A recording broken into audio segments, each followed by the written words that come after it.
All right, at this hour, somewhere in the Washington swamp, Vice President Kamala Harris is likely preparing to be unburdened by what has been.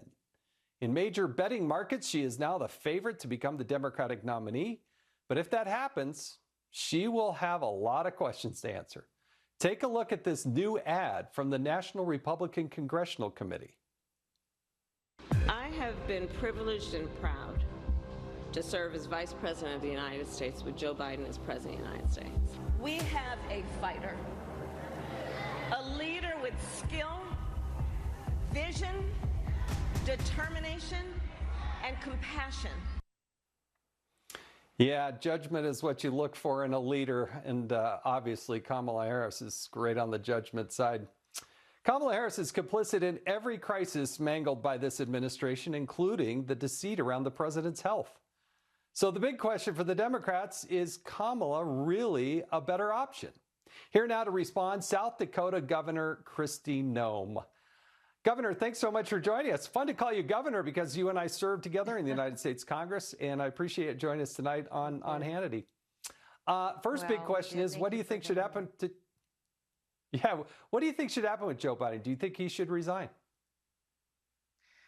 Well, first of all, in South Dakota, we've had catastrophic flooding recently. So I just want to thank you, Jason, and all of America for their help and their prayers for our people of South Dakota. We've had 30 of our 66 counties hit by catastrophic flooding. So thank you, everyone, for thinking of South Dakota and helping us the last 10 days to 2 weeks getting through it. But you asked me what I thought Joe Biden should do.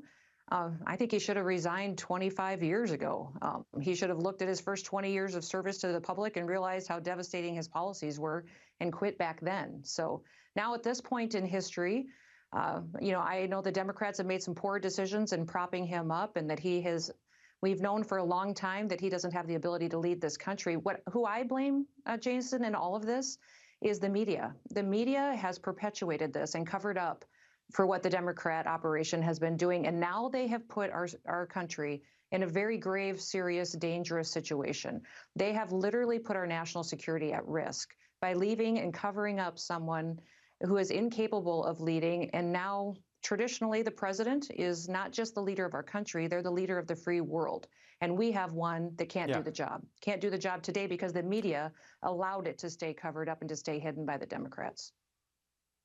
Yeah, the traditional mainstream media failed to do their very basic job, is to have that intellectual curiosity, pierce the veil of what's being briefed at the White House, and actually report the truth. And now, suddenly, all these informants are coming forward like they weren't there 2 weeks ago. It's just a mystery to me. The other ones on my list, Jill Biden and Barack Obama. But that's another question. I want to talk about Kamala Harris, the vice president.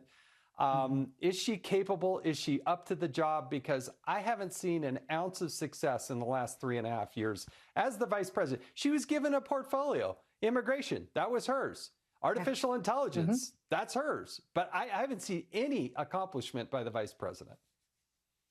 No, when you first mentioned her name, the first thought that came into my mind is she was made the border czar. She was put in charge of the border, and look at the chaos and the infiltration and the invasion that we have endured under her supposed leadership of that one single issue. So no, she's a failure, and she will be saddled with all of the bad policies and the effects on American families that Joe Biden has too. So, and she has an inability to communicate common sense to the American people. They just can't relate to her. And so, if Joe Biden steps down and it is Kamala Harris, gosh, that's going to be an interesting race because she's just as bad as he is, and she has enabled him to destroy this country from within.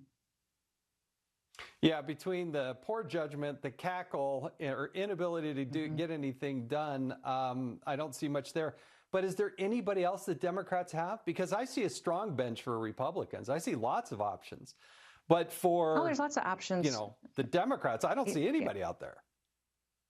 No, and I don't know how they jump over a vice president and choose someone else. If they do, I think they have to pick a woman to do that in order to win this race, and it has to be somebody from a swing state. But I think that they're going to have a real challenge on their hands winning this election. But I don't want Republicans and conservatives and people who love this country to get overconfident. You know, I've run 12 races. I've won them all, and you win them by exciting your voters for you, talking about a vision and the policies you embrace that will make their lives better.